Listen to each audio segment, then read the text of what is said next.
Mes detit Adriatik që vezullon në horizont të kanaleve që qarkërojnë ndërzemrën e tij, ndodhet një nga kryeveprat më të mëdha të krijuara ndonjëherë nga dora e njerëzit. Venecia. Një qytet që sfidon kohën dhe natyrën, duke jetuar për shekuj mbi themele ujë, si një poezi e përjetshme e gdhendur në arkitekturë dhe kulturë. Por çfarë e bën Venecian kaq të veçantë? Është më shumë se një koleksion i pamjeve mahnitse apo historisë së pasur. Është një ndjenjë që të pushton sapo shkel në tokën e saj unike. Është zhurma e valve që përplasen butësisht mbi muret e lashta, jehona e kambanave që kumbon nga shenjtoria e Shën Markut dhe aroma e freskët e lagunës që të mbush mushkërit. Në rast se po pyesni veten se si ishte e mundur të ndërtohej arkitektura mahnitse e Venecias në mes të asaj që në thelb është një moçal, atëherë nuk jeni i vetmi. Ndërsa Venecia duket sikur noton mbi ujë, shumica e njerëzve supozojnë se qyteti është ndërtuar direkt në ishujt e lagunës veneciane. Në fakt, ndërtesat e Venecias u ndërtuan mbi platforma druri të mbështetura nga shtylla druri të futura nën tokën e përmbytur nga ujë. Kjo vepër arkitekturore është një mrekulli inxhinierike dhe i ka rezistuar qindra viteve histori. Historia e Venecias fillon në shekullin e 5 pas Krishtit. Pas rënjes së perandorisë romake perëndimore, barbarët nga veriu po sulmonin territoret e Romës. Për t'i shpëtuar këtyre bastisjeve, popullsia veneciane u arratis në kënetat aty pranë dhe gjeti strehim në ishujt ranor, Torcello, Jesolo dhe Malamocco. Ndonse vendbanimet e para ishin të përkohshme, pas ndërtimeve fillestare të fundosura në Balt, gradualisht venedikasit i populluan ishujt në mënyrë të përhershme. Për siguruar themele të forta, ata zhvilluan një metodë ndërtimi inteligjente, që përfshinte futje në balt të trarve me gjatësi nga 4 deri në 8 metra, derisa prekën fundin e lagunës. Mbi këto trar, ata ndërtuan platforma druri përpara se të ndërtonin sipër ndërtesa. Kjo metodë krijoi një terren të aftë të mbante strukturat e rënda që vazhdojnë të ekzistojnë edhe sot. Një tjetër nga materialet e spikatura të përdorura në ndërtim ishte guri i Istrias i ngjashëm me mermerin, një lloj guri gëlqëror i papërshkueshëm nga ujë, që nxirrej në Istria të Kroacisë. Sipas disa vlerësimeve, ai përbënte më shumë se 90% të gurit të përdorur në ndërtimin e Venecias. Guri gëlqëror i Istrias është një material i fortë. Ai është përdorur në majë të platformave prej druri, si pjesë e themeleve të ndërtesave të spikatura, për shkak të aftësisë së tij për të rezistuar erozionit dhe lagështisë. Përdorimi i drurit si një strukturë mbështetëse mund të jetë i habitshëm, pasi druri është zakonisht më pak i qëndrueshëm se guri ose metali. Por sekreti i gjatësisë së themeleve prej drurit të Venecias bazohet në faktin se ato janë zhytur në ujë, pra ngjajnë me një pyll në ujor të kthyer kokposhtë. Kjo sepse dekompozimi i drurit shkaktohet nga mikroorganizmat si kërpudhat dhe bakteret. Ndërsa sistemi mbështetës prej druri është i zhytur nën ujë, trarët e ngulur nën tokë nuk ekspozohen ndaj oksigjenit, një nga elementët që u nevojitet mikroorganizmave për të mbijetuar. Përveç kësaj, prania e vazhdueshme e ujit të kripur përreth e ngurtëson me kalimin e kohës, duke e kthyer drurin në një strukturë të ngurtësuar si prej guri. Lënda drusore ishte një mall veçanërisht i rëndësishëm për shoqërinë veneciane, pasi përdorej jo vetëm në themelet e qytetit, ku përdoreshin kryesisht lisjet dhe pisha, por edhe për dyshemet, çatit, kornizat, mobiljet dhe natyrisht për ndërtimin e anijeve ushtarake veneciane. Venediku zotëron 175 kanale, me një gjatësi totale prej afër 38 kilometrash. Ato përdoreshin për transportimin e mallrave. Arteria kryesore e trafikut është Canal Grande. Para ristrukturimit të lagunës, uji në kanalet nuk rrinte konstant, por rritej dhe ulej çdo 6 orë. Dallimi i baticave ishte, megjithse vetëm 60 centimetra. Me instalimin e një sistemi të rafinuar, por intensiv në punë, me rregullore të ujit të një autoritet përgjegjës, qarkullimi i ujit u sigurua, i cili pastronte qytetin dhe ujin. Po aq të rëndësishme sa kanalet janë 444 urat e Venedikut. Deri në vitin 1480, ato ishin nga druri, por u zëvendësuan me sukses nga guri. Shumë ishin të ndërtuar arrafsh për të mundësuar kalimin e kuajve dhe qerrave. Ura më e gjatë me një gjatësi prej afër 3.5 kilometra është ura e liris, Ponte de la Libertà, i cili lidh qytetin e vjetër me kontinentin.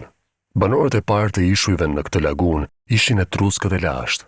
Nga venetët, që ishin rezident më vonë, rrjedh emri i qytetit, Venecia.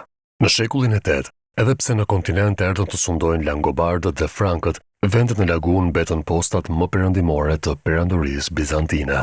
Këto vende zhvilluan një strukturë sundimi të vetën, me një dogj në krye. Kur Karli i Madh kishte mosmarrveshje me Bizantin për perandorin romak në shekullin e 8, në qytet filluan luftra për pushtet, ku dalloheshin simpatizantët e Karlit midis atyre të Bizantit.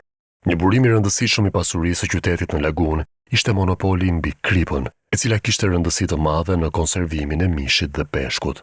Përveç kësaj, Venediku u ndez në importin e ushqimit kryesor të grurit, kështu që furnizimi i Italisë veriore deri në kohën e re të hershme ishte e varur nga hajat e saj, një medium i prekshëm dhe shpesh i përdorur për të shantazhuar politikisht.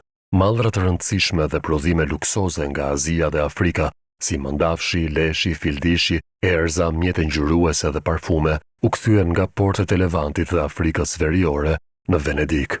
Nga qyteti në këmbim, kompletohej tregu me mallrat nga Evropa perëndimore dhe veriore, si hari, argjendi, qelibari, leshi, druri, kallaj dhe hekuri, por edhe xhavahire të lëmuar, mallra xhami, medikamente dhe sklevër. Për të siguruar tregu në det, Venediku ndërtonte që nga viti 1104 një kantier detar, Arsenalin, i cili shumë herë u zgjerua.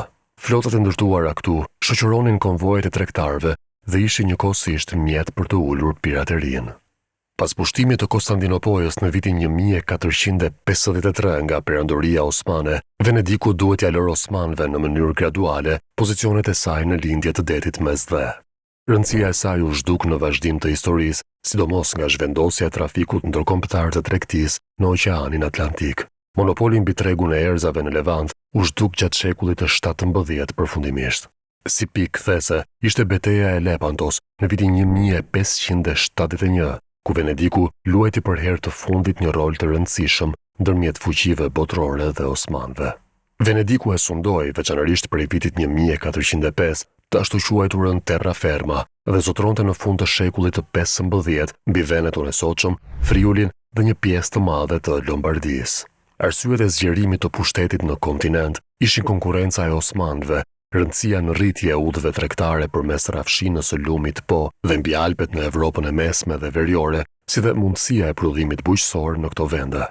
Republika vendoste në politikën e jashtme me diplomaci dhe një sistem informimi efikas. Pragmatizmi, kalkulimi i saktë dhe racionaliteti ishin zakonisht bazat të veprimit politik. Nga konfliktet ideologjike dhe fetare, qëndrohej jashtë ku ishte e mundur. Venediku s'kishte probleme të përhershme, as me muslimane, as me qifut. Dihet sigurohej më tepër përfitimi nga këto. Probleme kishte në rastin më të mirë me papën në përpjekjet politike për lepërsi dhe në politikën territoriale të Selisë së Shenjtë. Asnjë qytet i dytë i Evropës nuk e përdorte ndarjen e punëve në sistemin feudal të saj, aq e vendosur si Venediku. Fisnikëria merrej me politikën dhe administratën e lartë, si dhe me kryesinë e luftës dhe flotës. Cittadinët, tregtarët borgjez, afërsisht 3 deri në 4% e popullsisë, kujdeseshin për fondet dhe vlerën e shtuar nga tregtia dhe prodhimi të mallrave luksoz. Populanët, domethënë shumica e popullatës, siguronte ushtar, marinar dhe bënte punë dore, por mundej si punonjës anije të bënte në llogarinë e vet në një farmase tregti. Nga fundi i shekullit të 16, konkurrentët nga Evropa veri perëndimore dhe perëndimore zhvilluan teknika të larta në kredi dhe tregti. Politika ekonomike e tyre mori megjithatë karakter proteksionist. Tani e mori industria luksoze, sidomos prodhimi i xhamit, rolin e tregtisë levante, që ishte në ulje, dhe po ashtu turizmi. Venediku mundej ta mbante në sovranitetin e saj Dalmacin dhe për një kohë të shkurtër po ashtu Peloponezin, por të cilën e humbi në vitin 1718 përfundimisht. Rënja ekonomike e qytetit në shekullin e 17 dhe 18 është megjithatë më tepër një mbetje pas ndaj konkurrentëve me rritje më të shpejtë sesa një proces të kurrjeje. Fashistët provuan ta bëjnë Venedikun metropol industrial dhe pranë Gjenovës në portin më të rëndësishëm të Italisë. Kështu ata i zgjeruan kufit e qytetit deri larg brenda kontinentit, Venecia e Madhe. Në vitin 1929, u ndërtua ura për automjete me një ndërtesë për parkingje Piazzale Roma, një stacion e kurudhor dhe ishujë artificial si Tronchetto. Me përmbysjen e Benito Mussolini, e mori pushtetin mbi Venedikun Gjermania naziste, të cilët e deportuan bashkësinë çifute të qytetit drejt kampeve të vdekjes. Venecia është bërë një nga qytetet më të vizituara në botë për shkak të kombinimit të historisë, arkitekturës unike dhe kulturës së saj të pasur. Si një qytet i ndërtuar mbi ujë, me kanale dhe gondola, ajo ofron një përvojë të veçantë që nuk gjendet askund tjetër. Për më tepër, Venecia është një vend i trashëgimisë botërore të UNESCO-s që nga viti 1987 dhe kjo e bën atë një destinacion tërheqës për turistët ndërkombëtar. Megjithatë, Venecia përballet me sfida të mëdha nga turizmi masiv, duke përfshirë mbipopullimin dhe ndikimet mjedisore. Për të menaxhuar këtë, qyteti ka filluar të zbatojë masa si tarifat për hyrjen e turistëve dhe prej pak vitesh për të hyrë në qytet duhet të paguash një shifër. Venecia mbetet një testament i jashtëzakonshëm i bukurisë dhe historisë njerëzore, një qytet ku e kaluara dhe e tashmja takohen mbi ujë. Ndërsa vazhdon të magjeps vizitorët nga e gjithë bota, sfidat e saj për ruajtjen dhe mbrojtjen e mjedisit na kujtojnë përgjegjësinë për t'i ruajtur këto thesare unike për brezat e ardhshëm.